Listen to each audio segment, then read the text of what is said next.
আসসালামু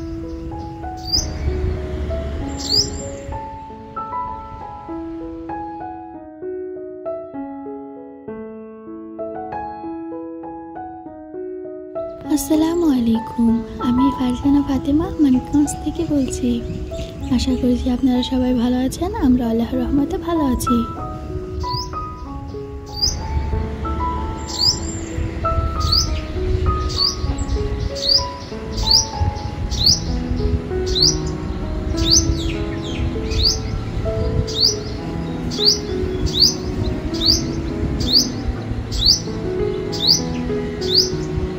প্রতিবারের মতো আবারও নতুন একটি ডেইলি ব্লগ ভিডিও নিয়ে হাজির হলাম আপনাদের মাঝে। আশা করছি আমার সকল প্রিয় আপু ভাইয়াদের কাছে আমার আজকের এই ভিডিওটি ভালো লাগবে।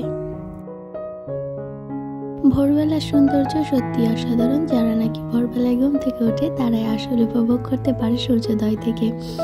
সকালের আবহাওয়া কতটা মিষ্টি, কতটা ভালো লাগে। যাই হোক, আজকে ফজরের নামাজ পড়তে উঠেছিলাম, তারপর আর ঘুমানো হয়নি। অনেক চেষ্টা করে আর ঘুমাতে পারিনি। এরপরে কিছুক্ষণ ছাদে গিয়ে হাঁটাহাঁটি করলাম। অনেকদিন যাবৎ পরেই সকালে হাঁটাহাঁটি করলাম, বাইরে যাইনি আর আজকে হাঁটতে। তাই সকাল সকালে ক্ষুধা লেগে গিয়েছে। তো এখন আমি এখানে 2টা খেজুর বের করে নিয়েছি আর অল্প কিছু ছাতু নিয়ে নিয়েছি। সকালের নাস্তায় আমি এটাই খাবো। এখন সময় বাজে 6টার মতন। তো আমি তো তেমন ভারী কিছু রান্না শুরু করিনি, তো আর মধ্যেই খিদে লেগে গিয়েছে, তাই ভাবলাম হালকা কিছুর মধ্যে এটাই খেয়ে নিই। আর আমি যখন ডায়েটে ছিলাম তখন প্রায় প্রতিদিনের নাস্তায় আমার এই ছাতু আর খেজুর থাকতো, সাথে কিছু বাদামও থাকতো। আর এইবারকার খেজুরগুলো অনেক বাজে খেতে, কোনো স্বাদ নেই, তাছাড়া খেতেও কেমন যেন। আর এখন আমি ডায়েটেও নেই, তো খুব দ্রুতই আবার ক্ষুধা লেগে যাবে। ইনশাল্লাহ খুব দ্রুতই আবার ডায়েটে শুরু করে দিব। যাই হোক, এখন আমি এগুলোকে ভালোভাবে মিশিয়ে নেব। এখানে আমি আজকে বাদাম দিইনি, লবণ, পানি ও খেজুর দিয়ে ভালোভাবে মিশিয়ে নেব। আর এই ছাতু আমার নানি নিজে হাতে বানিয়েছেন, তো সেটারই কিছু ছিল।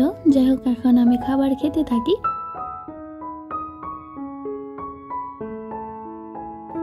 সকালের খাবার খাওয়া শেষ করে আমি কিছুক্ষণ শুয়েছিলাম, তাও দেখি যদি ঘুম আসে। আমার এখন কেন যেন একবার ঘুম ভাঙলে আর ঘুম আসতে চায় না। আর সারা দিনে তো শরীরে অনেক ক্লান্তি ভাব থাকেই, জানি না কেন এমনটা হচ্ছে। তো এখানে আমি ভাত ভেজে নেব। রাতের কিছু ভাত ভালো আছে, বেশি করে রান্না করে রেখেছিলাম, তো ভাবলাম কেননা আজকে ভাতগুলো ভেজে নিই। তো এখানে আমি রসুন পেঁয়াজ ভালো মতো ভেজে এখানে মাশরুম দিয়ে দিয়েছি। এরপর গাজর টমেটো সবগুলো একত্রে ভেজে নেব। এইভাবে ভাত ভেজে খেলে আমার কাছে খুব বেশি ভালো লাগে। আমার মা আগে আমাকে করে দিতেন অনেক আগে, তবে এত কিছু না, শুধু ডিম দিয়ে ভেজে দিতেন। যাই হোক, এখন আমি খাবারগুলো বেড়ে নিচ্ছি। এখন প্রায় 9টার মতন বাজে, আর এই খাবারগুলো আমাদের সকালের খাবার।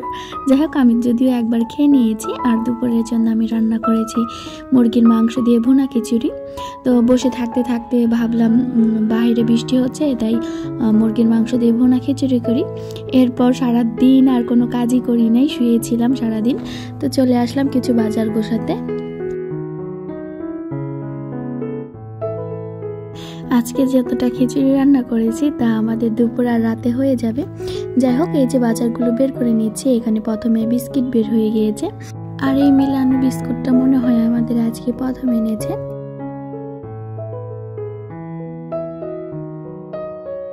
তাকে বলেছিলাম সস নিয়ে আসার জন্য, বাসায় টমেটো সসটা শেষ হয়ে গিয়েছে। আর এই যে তার কাণ্ড, এত বড় একটা কাচের বোতলেরটা নিয়ে এসেছেন। তো এইবারই প্রথম আমাদের এই এত বড় কাচের বোতল আনা হয়েছে। আমাদের প্রাণের সসগুলো আনে না। যাই হোক, এটা স্বপ্ন থেকে নিয়ে এসেছে। যাই হোক, আমার আগের একটা ছিল প্লাস্টিকের, তো ওইটা দিয়ে আমার কাজ সেরে নিতে হবে হয়তোবা। কাচেরটা থেকে সস ঢালতে গেলে হয়তো কোনোদিন আমার হাত থেকে বোতলটা পরে ভেঙে যাবে। যেহেতু প্লাস্টিকের বোতলটা খালি আছে, তো আমি ভেবেছি যে ওইটার মধ্যেই ভরে নেব। আর এই যে আরও কিছু এয়ার ফ্রেশনার নিয়ে এসেছে আজকে, তার সাথে এই যে এয়ার পকেটগুলো ফ্রি পেয়েছে। যারা আমার এই ভিডিওটি দেখতে দেখতে এ পর্যন্ত চলে এসেছেন কিন্তু লাইক দিতে ভুলে গিয়েছেন, দয়া করে এখন একটা লাইক দিয়ে দিন। আর যারা অলরেডি এই কাজটি করে রেখেছেন তাদের সবাইকে জানাই অসংখ্য ধন্যবাদ। আর আজকে যারা নতুন আমার এই ভিডিও দেখছেন তাদেরকে বলছি, আমার ভিডিওর কোন অংশ যদি আপনাদের কাছে ভালো লেগে থাকে তাহলে চাইলে আমার চ্যানেলটিকে সাবস্ক্রাইব করে আমার পাশে থেকে যেতে পারেন। এতে করে আমার এই ভিডিওটি অনেকে দেখার সুযোগ পাবে, পাশাপাশি আমার এই চ্যানেলটি আরও বড় হতে পারবে।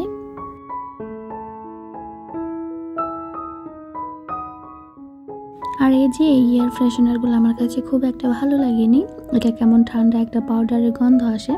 যাই হোক, ওই যে আরও একটা নিয়ে এসেছে, নামগুলো আমি ভুলে গিয়েছি, তো দেখাতে গিয়েছিলাম, ভালোভাবে দেখানো হয়নি।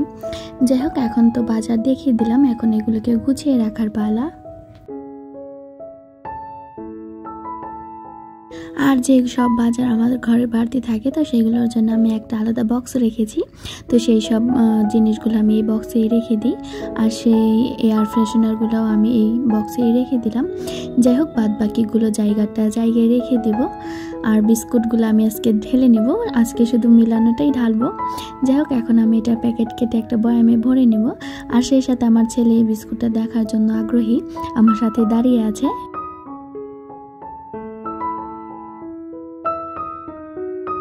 আমার ছেলে এই বিস্কুটটা দেখার পরে বলছে বেবি অ্যান্ড কিউট কুকিজ।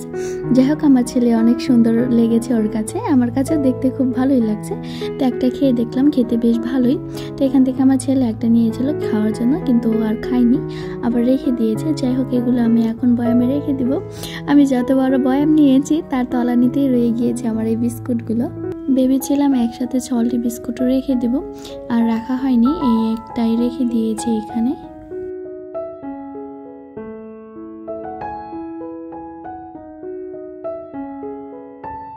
আর এখন আমি আমার ছেলেকে নাস্তা তৈরি করে দিব বিকালে। এখন বিকাল হয়ে গিয়েছে আমার কাজ করতে করতে, সারাদিনে যেহেতু আর কোনো কাজ করিনি, রান্নাবান্নার ঝামেলাও নেই, তো তেমন আর কোনো কাজ করিনি। তখন একটা নুডলস বের করে ছেলেকে খাইয়ে দিব। যাই হোক, এগুলো গুছিয়ে আমি তারপরে যাব ছেলেকে নুডলস রান্না করে দিতে। আর আমার আজকের ভিডিওর ভয়েস এই পর্যন্তই ছিল। আশা করি আমার আজকের এই ভিডিওটি ভালো লেগেছে।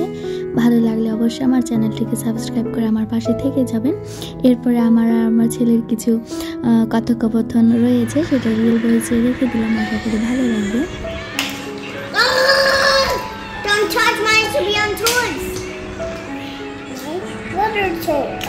তুমি তাহলে ভালো ইয়োটা ভেঙে ফেলেছো কেন?